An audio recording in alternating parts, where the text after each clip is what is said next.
November 22, 1910, was imperfect. It was chaotic, even. The Aldrich Plan was voted down, and this, perhaps, is the only real rule worth remembering. And the powerful want something, and the public refuses to give it. The powerful don't retreat. They rebrand. The Aldrich Plan died in Congress in 1912. But the men who had written it at Jekyll Island did not go home and accept defeat. They did something far more elegant, far more cynical. They gave the plan to their enemies. The Democratic Party had campaigned against Wall Street. Woodrow Wilson had won the presidency in 1912 on a platform of breaking up concentrated financial power. But it had one quality that the men on that private railcar despised above all else. The progressive wing of Congress was furious at the Aldrich Plan, furious at the idea of bankers writing their own regulatory framework. They wanted a central bank, yes, but a public one, a people's institution. The Jekyll Island Plan was quietly handed to Carter Glass, a Democratic congressman from Virginia, and to H. Parker Willis, an academic economist who served as Glass's advisor. The plan was restructured. The language was changed. The private ownership provisions were softened. Cosmetically, our Federal Reserve Board was added in Washington, appointed by the President to give the appearance of government control. The bill was now democratic, now progressive, now a check on Wall Street rather than a gift to it. Paul Warburg, one of the 7 men at Jekyll Island, reviewed the new bill and declared it acceptable. Nelson Aldrich publicly complained that it didn't go far enough, playing the role of Wall Street critic to make the bill appear genuinely opposed by bankers. Frank Vanderlip raised objections. The theater was exquisite, was competitive. President Woodrow Wilson was told he was signing a bill that would rein in the power of concentrated finance. He signed the Federal Reserve Act on December 23, 1913. December 23. 2 days before Christmas. Think about what that means. Congress was largely empty. Members had gone home to their families. The Senate vote was 54 to 34. The House had passed it 298 to 60. Many of the most vocal opponents of central banking had already left Washington. Notch. Those who remained voted on a bill that was over 30 pages of dense legislative language, a bill that had been substantially rewritten in the final days before the vote. Congressman Charles Lindbergh Sr., not father of the famous aviator, stood in the House chamber and called it plainly what it was.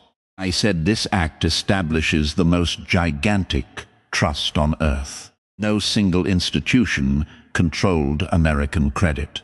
They called it a legislative crime.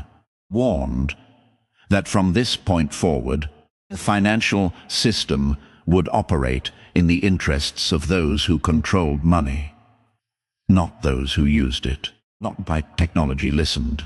Wilson signed it that evening. What exactly had he signed? What had those 7 men at Jekyll Island actually built? They had built a system in which private banks, the member banks, owned shares in the 12 Federal Reserve banks. Those private banks elected the directors of the regional Federal Reserve banks. Those directors had enormous influence over the discount rate, the interest rate at which money flowed into the entire economy. The Federal Reserve Bank of New York, Benjamin Strong Hess Bank, sat at the center of all of it, controlling open market operations, controlling the money supply, coordinating with the great European central banks. No single board set the price of money, not technology. The United States government could appoint the Federal Reserve Board in Washington, but the actual machinery of monetary policy, who got credit, at what price, in what quantity, ran through the New York Fed. And the New York Fed ran through the men who had always run American finance. Thomas Hargrove, back in Decatur, Illinois, didn't know any of this. I'd heard there was a new banking law. I'd heard it would stabilize things. I went back to his fields. Clara Voss in Pittsburgh read a headline in her local paper. The headline said, "The new law would protect ordinary depositors." Went back to her classroom. Both of them would find out what it actually meant. Just not yet. If a bank in Cincinnati failed, it failed alone. For the first 15 years, the Federal Reserve appeared to work. The 1920s roared. Credit expanded. Stock prices climbed. Radio, automobiles, consumer appliances. A new industrial America was being born. At the center of it all, the Federal Reserve, under Benjamin Strong, kept the money flowing. But here is what Strong was actually doing. Between 1921 and 1929, the Federal Reserve expanded the money supply by approximately 60%. Easy credit flooded the economy. Interest rates were kept deliberately low. And all of that cheap money had to go somewhere. It went into the stock market. You could buy stocks on credit. Put down $10, control 100. The term was buying on margin. The contagion could spread, and sometimes did. But there was no mechanism, no permanent apparatus for any one group of men to determine the financial fate of 300 million people. And you could do it because the Federal Reserve's policy had made credit so abundant, so cheap, that speculation became rational.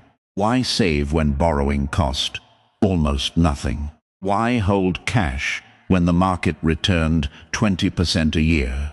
Thomas Hargrove's son, now 22, had taken out a small loan and bought shares in a railroad company in 1927. His father disapproved. But the money was easy, and the returns were real. Clara Voss had retired from teaching in 1926. Life savings, 22 years of careful deposits, sat in her Pittsburgh savings and loan. $3,400. It was everything. October 24th, 1929, the market broke. Black Thursday. Then Black Monday. Then Black Tuesday, October 29, the single worst day in the history of American financial markets to that point. Think about what that means for you. 16 million shares traded in a single day. The ticker tape fell hours behind. Men stood on the floor of the exchange, not knowing what their holdings were worth. Only that the number was lower, then lower, then lower again. And now, attention. In the 3 years that followed, the Federal Reserve, the institution designed to prevent exactly this kind of collapse, did something that no previous American financial authority had ever done at this scale. It contracted the money supply. Between 1929 and 1933, the money supply of the United States shrank by 1/3. 1/3. Banks called in loans. Businesses that might have survived a downturn could not survive a credit freeze. Unemployment reached 25%. If you had lived in 1910 and walked into your local bank, the rate you were offered reflected local supply and demand. 13 million Americans were out of work simultaneously. Industrial production fell by half. Between 1930 and 1933, approximately 9,000 American banks failed. 9,000. Take a moment with that number. Every single one of those failures meant depositors. People like Clara Voss showing up at a locked door. Handwritten sign. No insurance. No recourse. Gone. Clara Voss arrived at her savings and loan in the spring of 1931. The doors were locked.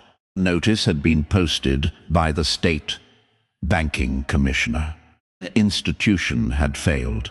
$3,400, 22 years of teaching, was gone. Your banker competed for your deposit. Another bank down the street competed harder. All of it. She had no legal claim that could be satisfied. There was nothing left to claim. Thomas Hargrove's farm was foreclosed in 1932. The loan he'd taken to buy shares now worth a fraction of what he'd paid, had been called in by his bank, which had also failed. The debt had been sold to a larger bank, which had no interest in working with a small farmer in Illinois. The land his family had worked for 20 years was auctioned. He was 56 years old. Milton Friedman and Anna Schwartz, in their landmark 1963 study of American monetary history, concluded directly that the Federal Reserve's contraction of the money supply turned a serious recession into the Great Depression. The institution specifically designed to prevent systemic collapse had, through its own policy decisions, caused the greatest economic catastrophe in American history. But what happened next reveals the true cynicism of the system. While 9,000 banks failed, and 25% of Americans couldn't find work, the men who had designed the system fared considerably better. 7 men board a private railcar in Hoboken, New Jersey, under fake names. The system was messy, but the mess was honest. J.P. Morgan Company survived the Depression. So did National City Bank, the Rockefeller Institution Frank Vanderlip had once led. So did Kuhn Loeb Company, Paul Warburg's firm. The great Wall Street houses did not disappear. Some contracted, some consolidated. But the men at the top of the financial pyramid had access to instruments, information, and the Federal Reserve itself that ordinary Americans simply did not. Benjamin Strong had died in 1928, before the crash. Convenient. He never faced accountability for the easy money policies of the 1920s that inflated the bubble his institution then helped to pop. Paul Warburg had publicly warned in March 1929, 7 months before the crash, that the market was dangerously overheated and that the Fed's easy credit had produced unrestrained speculation. Meet Thomas Hargrove. I said so in print. He had already moved his personal assets. Rockefeller interests used the Depression to consolidate. Bank failures eliminated competition. Smaller regional banks, the kind of decentralized competition that had existed before 1913, were wiped out. The survivors were, overwhelmingly, the institutions connected to the men who had been at Jekyll Island. In 1933, Roosevelt signed Executive Order 6102, using authority built on the Federal Reserve Act's legal foundation. American citizens were ordered to surrender their gold at $20.67 per ounce. Once collected, the official price was raised to $35. Your grandfather's gold taken at 20, worth 35 the next morning. The difference did not go to your grandfather. As a grain farmer in Decatur, Illinois, and Woodrow Wilson, the man who signed the Federal Reserve Act in 1913 and believed he was checking Wall Street power. By 1916, he was expressing deep regret in private correspondence about concentrating monetary authority in private hands. The man who signed it believed, in the end, that he had been deceived. Charles Lindbergh Sr. had warned in 1913 it was the most gigantic trust on earth. Farmers had warned it would serve capital over labor. Progressive opponents had called the Aldrich Plan a Wall Street scheme, and then watched that same plan pass under a different name. They were right. One of them. Now ask yourself this. In the 20 years between 1913 and 1933, the Federal Reserve inflated a bubble, presided over its collapse, contracted the money supply as people starved, empowered gold confiscation, and transferred enormous wealth upward to the institutions whose representatives had designed the system at a secret meeting on a private island. In 1910, Thomas is 34 years old. At what point does incompetence become policy? That question is not historical.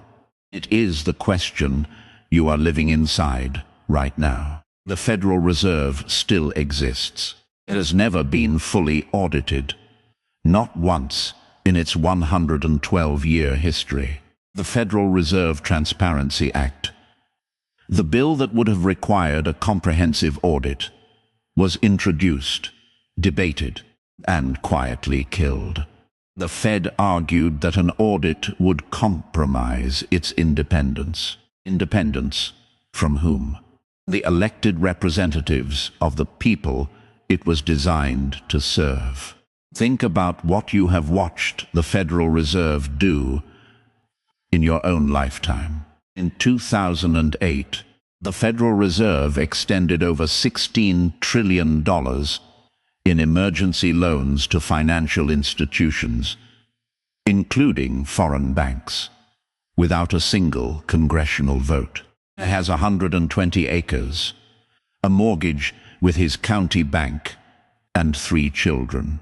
We know this because a partial audit was forced through in 2011, buried inside the Dodd-Frank Act. The Inspector General of the Federal Reserve, when asked by a congresswoman where $16 trillion had gone, said she did not know.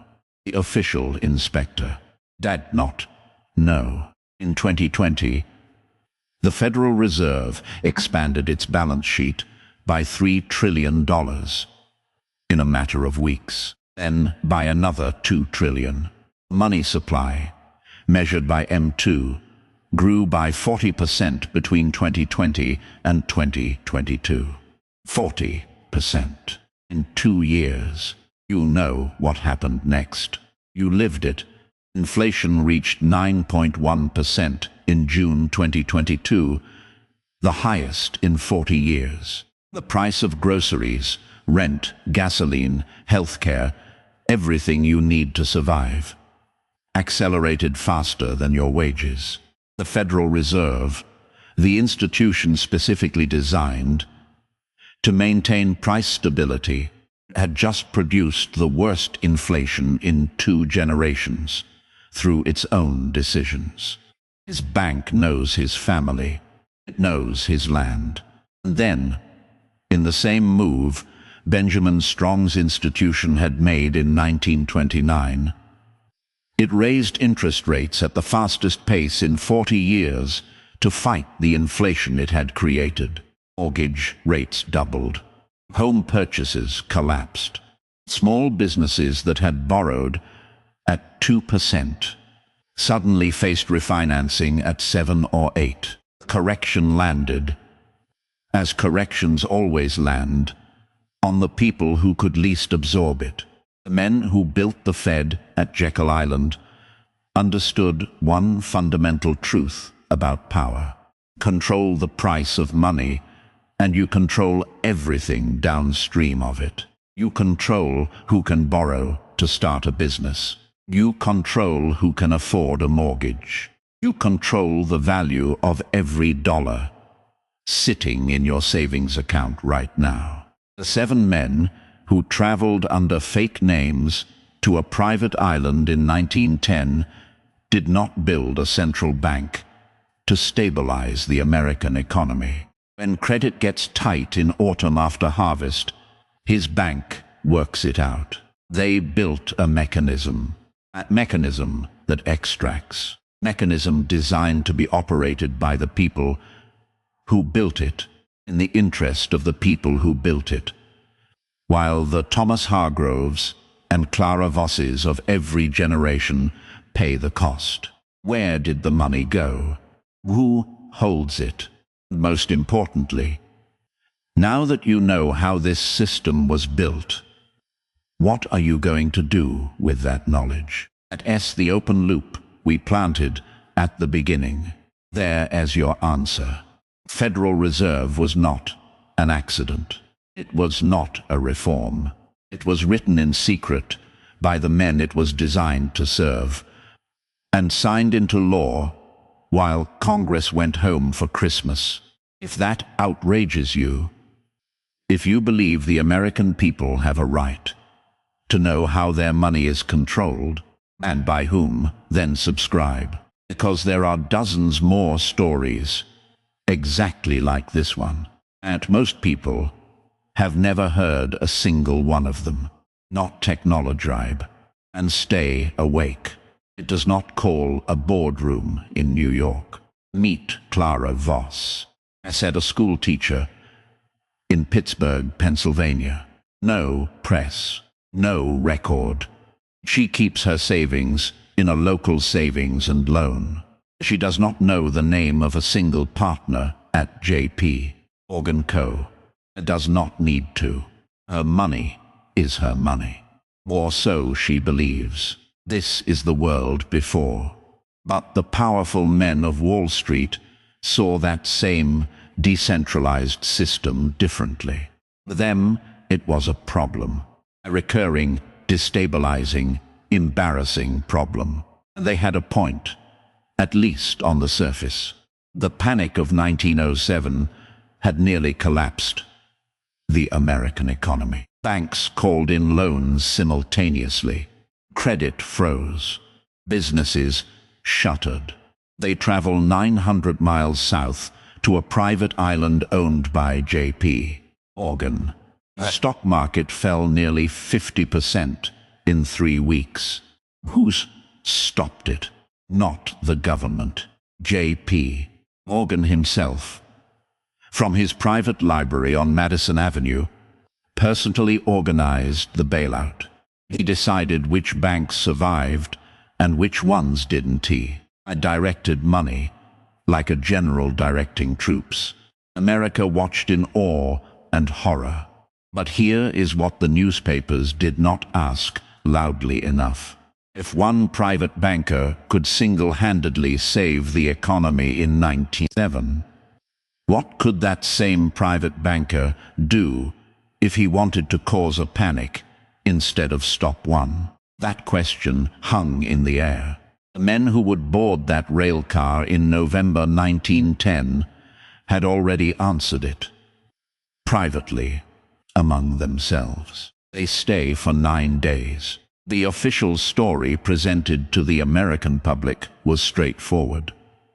The country needed a modern central bank to prevent future panics, stabilize the currency, and bring the United States in line with the great financial powers of Europe. A congressional commission, the National Monetary Commission, chaired by Senator Nelson Aldrich, had spent 2 years studying European central banks.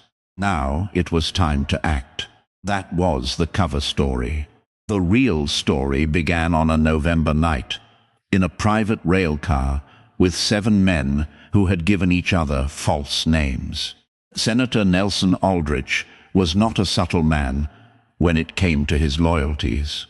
He was the most powerful Republican in the United States Senate. He had blocked legislation, buried investigations, and shaped tariff law for 2 decades.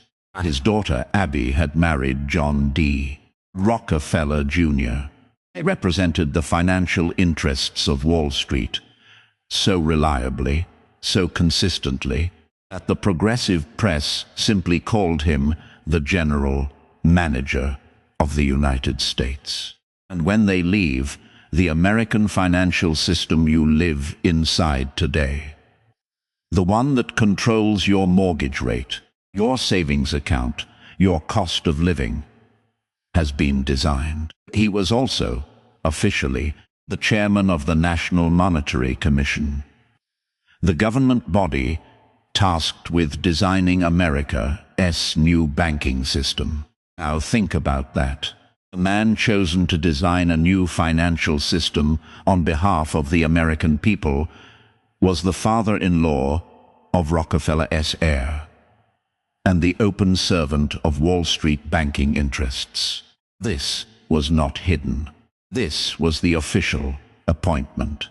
The game was visible to anyone who cared to look. And the other 6 men on that railcar, Frank Vanderlip, president of National City Bank of New York, the bank controlled by the Rockefeller interests, one of the most powerful commercial bankers in America, Henry P. Davison, a senior partner at J.P. Morgan Company, Morgan's personal representative. His word was Morgan's word, in secret, by them.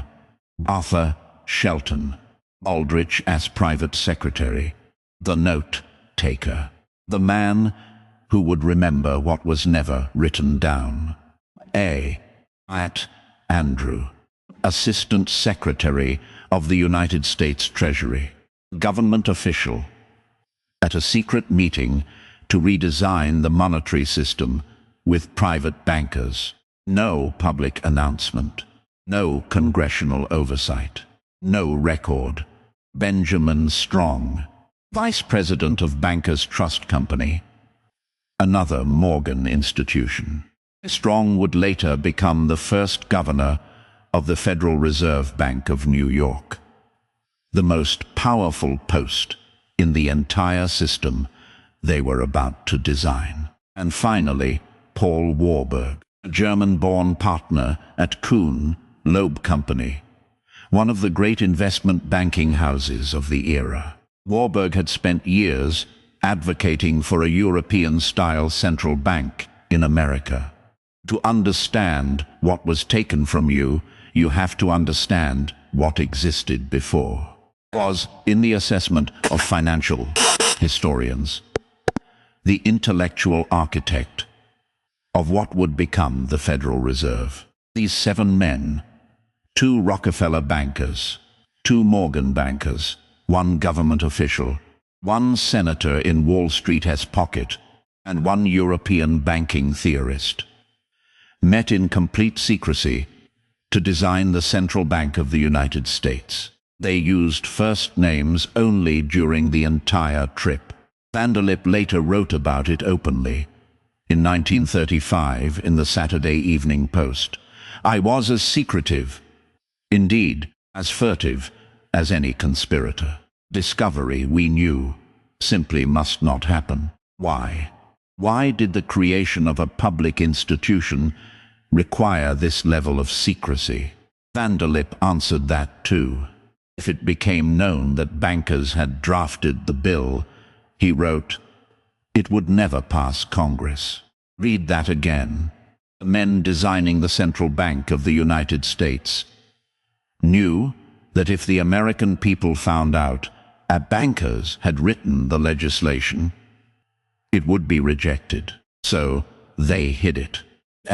In 1910, the United States ran on something called the national banking system, a decentralized network of thousands of independent banks, each operating under state and federal charters.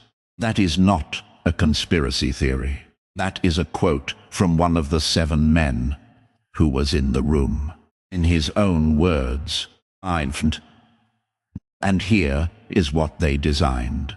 The plan that emerged from Jekyll Island called for a central reserve system, a network of regional banks, nominally public, but with private commercial banks as the primary shareholders.